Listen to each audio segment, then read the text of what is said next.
So I don't actually have a title for this piece. It's fresh out the notes section in my phone. So, but if I was to have a title, I think it might be called "To the Boy Back Home." I'm originally from Ohio, so you're going to hear Ohio in this, okay? Just bear with me, it's all right. So, to the boy back home. Your number is saved in my phone as kryptonite, and your voice sounds like my father's. Your bones are covered in prayers you don't believe in anymore. And we both have them, don't we? The same basement tattoo man both tattooed us at 17 years old by that same prison needle.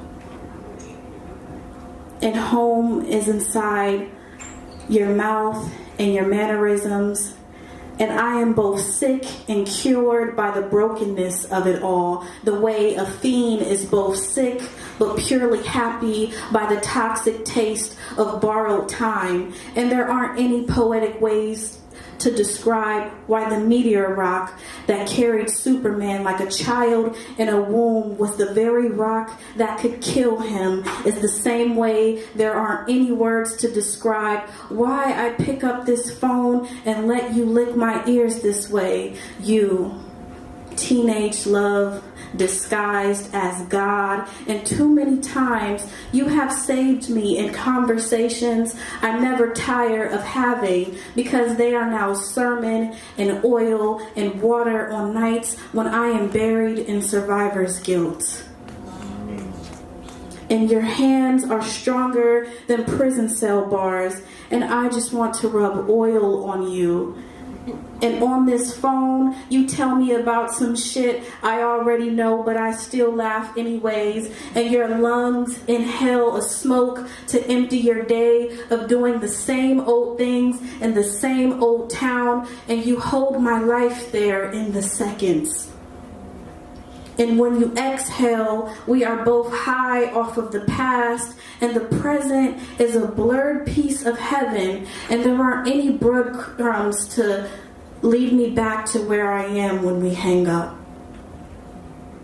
I am lost in this body that you've anointed with a kiss, and the crackling of your joint in my ears is such a soothing sound because it's the only lullaby I can remember from my mother who chain smoked me in her arms. And I find it strange how both of our mothers are from Detroit, both addicts.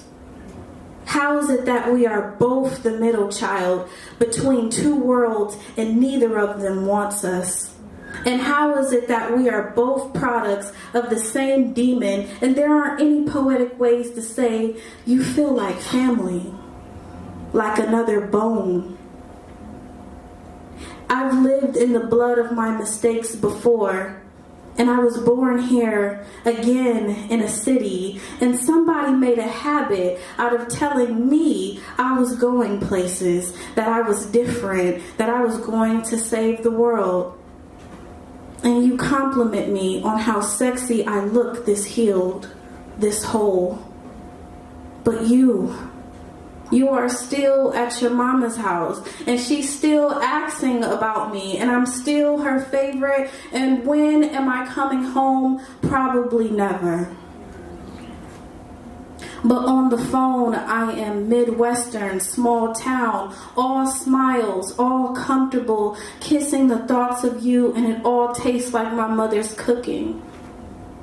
That fire between us makes me remember burning and escaping poverty and scratch-off tickets and burying boyfriends killed in endless Ohio winters and cleaning cocaine dust off the dining room table to eat and watching it fall like snow to the dirty carpet and forging my mother's checks and swiping food stamp cards with not enough money on them and putting food back and not eating and not sleeping and calling you to come over. And maybe that's why Superman is allergic to kryptonite. Because home is sometimes sickness. And maybe we were married already, and I'm a divorced body on borrowed time in this new life. And maybe my spirit is somewhere stuck in a telephone line, in a cloud of smoke, in a meteor rock. Here's a secret. I am too afraid of where God is taking me next. And I don't know what comes after poverty, or what comes after friendship, or what comes after blood this thick. Here's a secret. I only know you in poverty, in blood, in friendship, in rocks, in dust. And I want to go home, but you aren't allowed to be here with me in this new world.